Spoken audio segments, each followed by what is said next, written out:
13항입니다. 셋째와 넷째 교리 13항. 불가항력적인 은혜 부분을 우리가 또 소개받고 있습니다.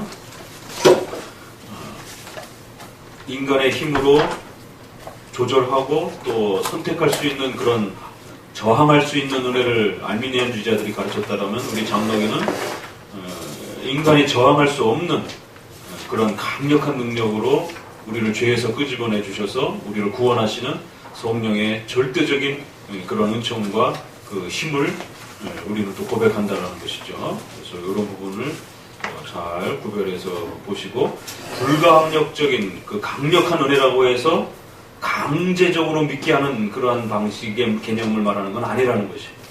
그 구원의 강력한 근원적 힘을 말하는 것이고, 그 성령께서는 반드시 또 구원의 과정에 있어서 수단을 사용하시기 때문에 우리가 강제적으로 억지로 믿는 방식이 아니라 반드시 회개와 신앙이라고 하는 이 과정들을 거치면서 자원하는 마음으로 우리가 또 그렇게 그 마음을 고백하면서 믿도록 그러한 방식으로 강력한 힘을 발휘해 주신다는 것이.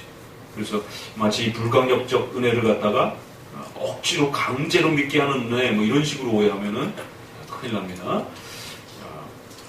저들은 끊임없이 계속해서 인간이 최종적으로 하나님의 그 은혜를 조율할 수 있다라고, 얼마큼 받을 것인가, 받을 건가, 안 받을 건가, 결국 이 구원의 주체의 핵심은 인간이 된다라고 하는, 참 이렇게 하나님의 은혜를 말하면서도 그 은혜를 어떻게 사용할 것인가는 인간에게 달렸다, 이렇게 해서 결국 하나님보다 인간을 더 높이는 이제 이런 방식으로 주장을 해왔던 것입니다. 이러한 은혜론을 가르친다라고 해서 이게 성경적인 그런 다 은혜론이 아니라 항상 그 중도주의자들이 문제가 된다는 것을 말씀드립니다.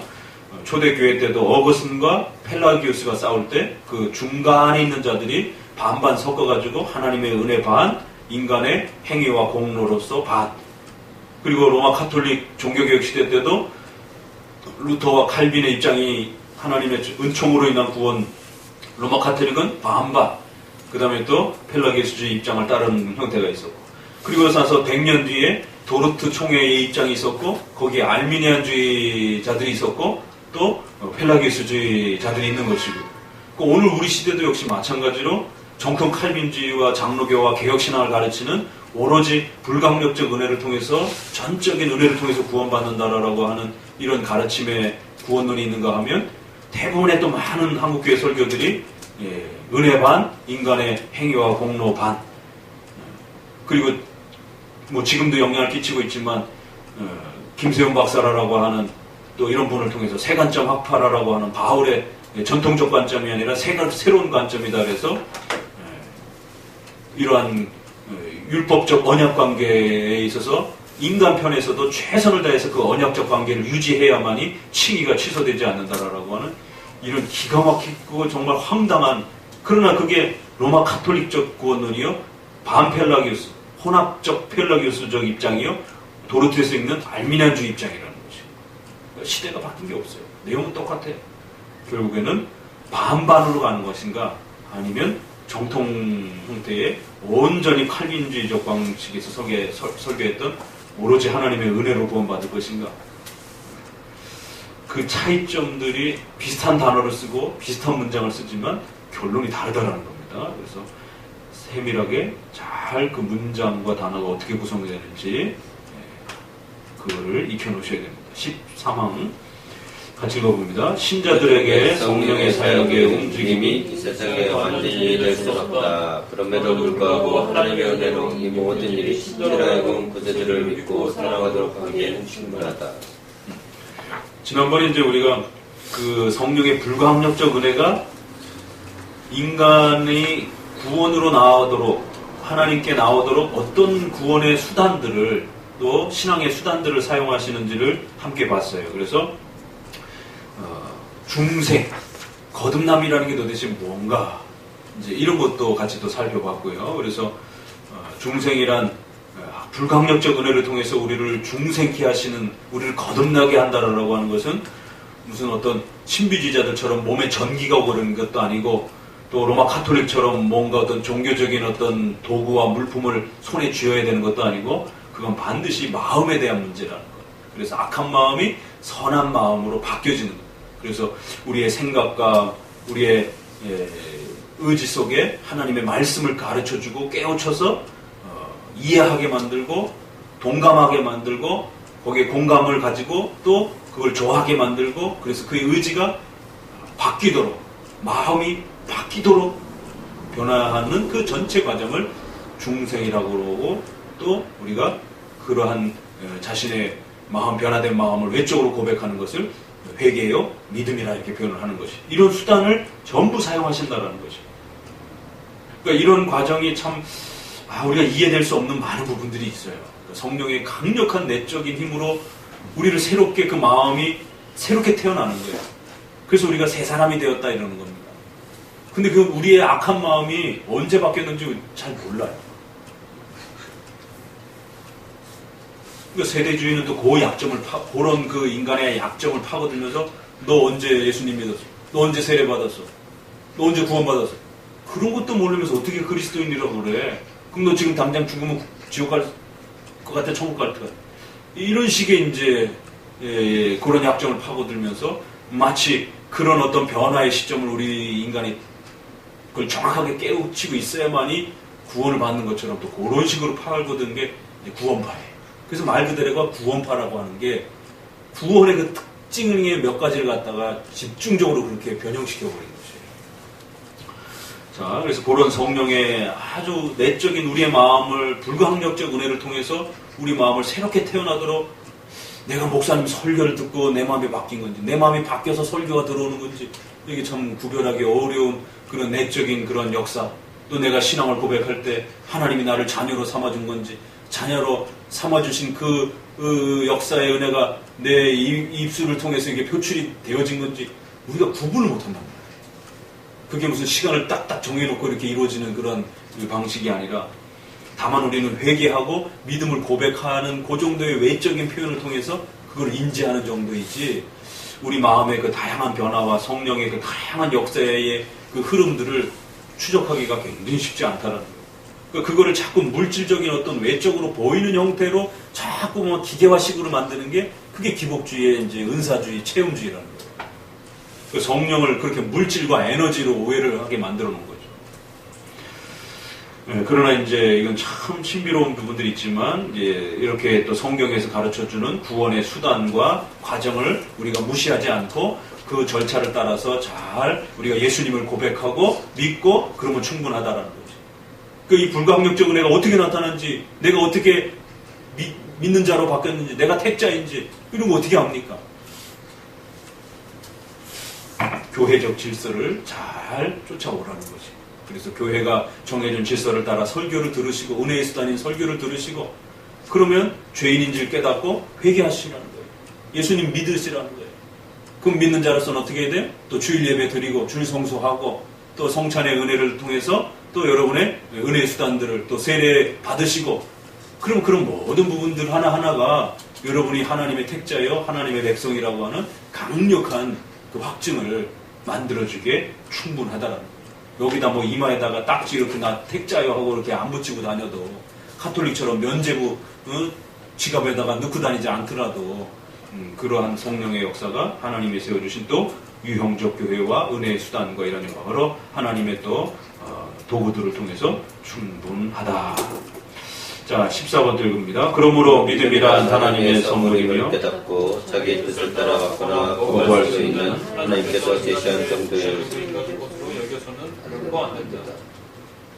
오히려 이 믿음은 인간이 되려는 것이요 인간을 하여금 것으로 주어진 것이다. 이것은 하나님이 인간에게 능력이나 힘을 제시해주셔서 인간을 하여금 스스로 자신의 자유의지를 사용하여 본의 일로 의지를 정하여 그리스도를 믿게 된다는 의미가 아니다. 그것은 뜻이나 행위에 있어서 역사하시는 하나님께서 모든 것 속에 모든 사역을 이루시듯이 믿음의 의지도 주시고 믿게 되는 행위 역시 주신다는 것이다. 그래서 이제 이러한 것들이 바깥으로 표출되는 게 믿음이잖아요. 그렇죠? 그랬을 때 그 믿음이란 반드시 성령의 역사여 선물임을 잊지 마셔야 된다는 거예요. 우리 인간의 어떤 자신의 의지와 뜻을 따라 그거를 받거나 거부할 수 있는 그런 방식으로 주어지는 게 아니라는 거예요. 그래서 이것이 어떤 믿게 하는 능력, 그런 힘을 주는 정도로, 그래서 이제는 자기 자신의 자유의 의지로 그걸 내가 얼마만큼 잘 사용할 것인가, 그런 수준으로 주어지는 게 아니라는 겁니다. 이런 식으로 복음을 전을 해요. 일반 이제 목회자들 설교에서. 그러니까 존 웨슬레이의 문제가 바로 이런 부분에서 선행 은총이다 이렇게 말을 해요. 선행 은총이 있고 그에게는 후행 은총이 있는 이런 구조입니다. 그럼 선행 은총이 뭐냐? 일부분을 하나님이 주셨다라는 거예요. 그러면 그 선행으로 주어진 은총을 내가 어떻게 후행적으로 또 잘 사용해서 그거를 성취시킬 것이냐? 그는 신앙과 회개의 능력에 달려있다는 거예요. 결국 그것도 알미니안주의 체계를 갖고 있는 겁니다. 카톨릭에서 주입된 은혜 이렇게 표현을 한단 말이에요. 단어는 다른데 신학의 원리 개념은 똑같은 겁니다. 그래서 반펠라기우스, 로마 카톨릭, 알미니안주의, 오늘날의 신비주의나 은사주의를 하는 이런 주관적 신앙의 그 혼합 방식들도 다 같은 신학의 원리를 갖고 있는 거예요. 결국에는 인간의 행위로 구원받는다 이렇게 명확하게 말하지 않는 사람들은 거의 비슷한 원리를 갖고 있는 겁니다. 중도주의 입장에서. 그래서 하나님이 준 어떤 일정한 은혜가 있는데 그 은혜를 내가 어떻게 사용할 것인가. 그 카톨릭은 그게 우리 안에 주입되는 방식으로 어떤 물질이 이렇게 우리 안에 이렇게 들어와 있다라는 거예요. 어떤 씨앗 형태로든지 뭐 어떤 형태로든지 들어오면 그걸 우리가 이제 잘 활용을 하면 되는데, 그 활용을 할 수 있도록 돕는 거는 또 신부와 교황이 그 역할을 한다는 거죠. 그거 차이지. 알미니아주의자들은 그걸 내가 어떻게 내 의지로서 잘 활용하는가, 그 부분인 거예요. 카톨릭에 있어서는 그걸 교황과 신부가 좀 더 주도권을 가지고 활용을 할 수 있도록 돕는 것, 성경을 깨달을 수 있도록 돕는 거는 교황만이 할 수 있는 것이다. 이제 이런 주장들을 하는 것이죠. 턱 깨지 마. 이제 그렇기 때문에 그런 어떤 중도적인 어떤 입장으로 그렇게 가르치는 그런 방식들을 우리가 잘 걸러내야 된다는 거예요. 그래서 뜻이나 행위에 있어서 우리가 마음을 먹는 거나 그걸 행동으로 옮겼을 때 우리가 회개를 고백하는 거나 믿는 거나 모든 것이 믿을 의지도 주시고 믿는 행위가 열매 맺도록 하시는 것들도 전부 하나님의 역사입니다. 그러면서도 믿어야 될 책임과 회개해야 될 책임은 인간 자신에게 그 책임을 강력하게 촉구하는 겁니다. 이게 헷갈리는 거예요. 인간이 회개하고 믿어야 될 책임이 있는 겁니다. 하나님을 버렸기 때문에. 그러니까 책임이 있다고 해서 능력이 있다는 말은 아니에요. 이게 끊임없이 헷갈리는 거예요. 인간이기 때문에 짐승한테는 그렇게 말할 책임이 없죠. 짐승한테 뭐하라 회개하라라고 책임을 추궁할 이유가 없잖아요. 그러나 인간은 달라요. 하나님의 형상으로 만들어졌단 말이에요. 지금 불신자들도 하나님의 형상으로서 인간의 이성적 기능을 안고 있단 말이에요. 그래서 인간으로 하나님이 태어나게 해주셨으면 최소한 인간으로 만들어준 그 하나님의 배려가 있다는 거죠. 인격적인 활동을 할 수 있는 이성을 가진 그러한 존재로 인간이 태어난 겁니다. 그리고는 그런 인간들은 반드시 하나님을 섬기고 선악과를 먹지 말라라고 하는 그 명령을 지키면서 하나님의 명령을 섬기며 살아야 되는 이 근원적인 하나님의 명령에 순종해야 될 조건으로 하나님이 그 형상을 만들어준 겁니다. 그러면 인간은 두 가지 책임이 있는 거예요. 하나님을 믿고 예배해야 될 책임이 있는 겁니다. 근데 그걸 지금 못하고 있으니까 어떻게 돼? 회개하고 믿어야 될 또 책임도 있는 거예요. 인간이니까. 짐승은 안 믿어도 괜찮아요. 책임이 없으니까. 그러나 인간이기 때문에 하나님을 섬기고 그 말씀에 순종해야 되는 이 책임으로부터 벗어날 수가 없는 겁니다. 근데 지금 안 하고 있으니까 하시라라고 책임 촉구하는 거예요. 근데 그 해야 된다라고 하는 그 책임을 촉구하는 것과 그 능력이 너에게 있다라고 말하는 건 다른 겁니다. 근데 이제 알미니안주의자들은 자꾸 그걸 같이 섞어서 헷갈려 하는 겁니다. 성경에서 우리에게 책임을 촉구하기 위해서 회개하십시오. 예수님 믿으십시오. 이런 말들이 많단 말이에요. 조건 문장, 명령들이 많이 있단 말이에요. 그러니까, 우리가 할 수 있으니까 이런 명령을 하시는 거 아니야? 우리에게 능력이 있으니까 그거를 발휘해라 라고 하는 명령 아닌가? 그러니까 인간에게 능력이 있는 거야. 그러면서 이제 이거를 미국의 부흥운동 때도 찰스 핀이라든가 이런 사람들이 부흥운동하면서 이제 여러분 예수님 믿으시기를 원하십니까? 그럼 일어나십시오. 그러니까 그 의지의 어떤 확정의 어떤 표시를 퍼포먼스를 이제 그렇게 일어나는 행위, 손드는 행위, 또 강대상 있는 대로 나오라고 부르기도 하고 이제 그런 걸 통해서 내가 예수님 믿는다라고 하는 어떤 의지의 어떤 확정을 이렇게 내가 결의했다라고 하는 어떤 그런 부분들을 이렇게 바깥으로 자꾸 이렇게 끌어내는 식으로 이렇게 부흥회를 하고 그래서 사람들이 자기 의지가 모든 그 신앙의 결정적 그 힘이요 주체라라고 하는 어떤 인식이 자꾸 이렇게 세워지게 되는 거예요. 책임을 촉구하는 것과 그럼에도 불구하고 이 은혜는 이 능력은 하나님의 은혜와 성령의 능력으로 우리에게 주어지는 것입니다. 그러니까 같이 설교가 되는 거예요. 그래서 내가 하나님을 버렸기 때문에 하나님 앞에 벌받는 존재라는 것, 지옥에 가야 될 존재라는 것, 그래서 속히 회개해야 될 것이다라고 하는 강력한 책임의식을, 죄책감을 느끼면서 그럼에도 불구하고 그거를 돌이켜줄 수 있는 건 우리 하나님이시다라고 하는 성령이라고 하는, 그래서 성령님 도와주세요 라고 말할 수 있는 겁니다. 그러면 내가 도와달라고 그래서 하나님이 나를 도와준 건지, 하나님이 도와주시기 때문에 내가 그런 마음이 생긴 건지, 그러니까 앞뒤의 순서를 우리가 구별하기는 굉장히 어렵다라는 거예요. 그러나 두 개를 다 말을 해줘야 된다는 거예요. 목회자의 설교에 있어서는. 너가 회개해야 될 책임이 너에게 있는 거고, 그러나 그 회개해야 될 능력은 하나님으로부터 오는 겁니다. 그러니까 도와달라고 하세요. 그리고 잘못했다고 하세요. 이 두 말이 다, 두 마디를 다 하는 겁니다. 그게 사실은 논리적으로 모순이죠. 모순인 것처럼 보여져요. 그 능력이 하나님께 있으면은, 그러니까 이제 핑계대는 사람이 그런 거죠. 나는 능력이 없으니까 아직은 내가 회개 못하겠어. 이럴 수도 있는 거예요. 그래서 이제 그런 핑계를 삼으면 안 된다는 거예요. 왜? 어느 순간에 어느 방식이 어떤 게 앞서서 발현되어지는지 우리는 감각을 못하기 때문에 회개해라라고 하는 그 촉구를 들을 때 그 순간에 회개하면 되는 겁니다. 뭐 성령의 은혜가, 불강력적인 은혜가 내 안에 아직 안 들어왔네. 그렇게 따지지 말라는 거예요. 왜? 그건 우리가 느끼는 방식으로 그렇게 확인하거나 따질 수 있는 문제가 아니라, 그걸 만약에 언제 들어오는지 내가 안다라면 기다렸다가 회개하면 되죠. 그러나 그걸 우리가 인간의 능력으로는 그 성령의 불강력적 은혜의 역사의 시점을 알 수가 없다는 거예요.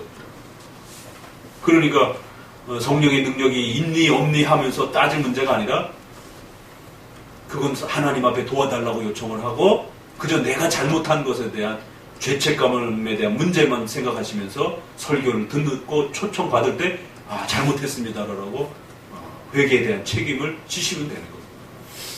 그러니까 이제 그거를 헷갈려 해가지고는 마치 능력과 책임이 인간에게 같이 있는 것처럼, 알미니안주의자들은 그렇게 자꾸 성도들에게 그렇게 설교를 하고, 너에게 능력이 있으니까 너가 회개하라라는 식으로, 이런 식으로 이제 자꾸 퍼포먼스를 진행을 하게 되고, 이렇게 되면 성도들은 무의식 중에 성령이 도와준 게 아니라 내가 의지적으로 결단하고 행하고 판단했다라고 하는 그런 자기의 의지의 능력으로 이 구원을 성취했다라고 하는 그런 인식이 더 강하게 정립이 돼버린다. 그러면 이제 그렇게 교회 나온 사람들은 기도할 때마다 하나님 앞에 따지는 거예요. 내가 이만큼 했는데 왜 하나님 안 도와주세요? 내가 하나님 이만큼 믿어줬는데 왜 하나님 나한테 안 도와주세요? 이런 식의 이제 거래 협상적인 신앙생활이 시작이 된다. 그런 부분들을 조심해야 된다. 자, 오늘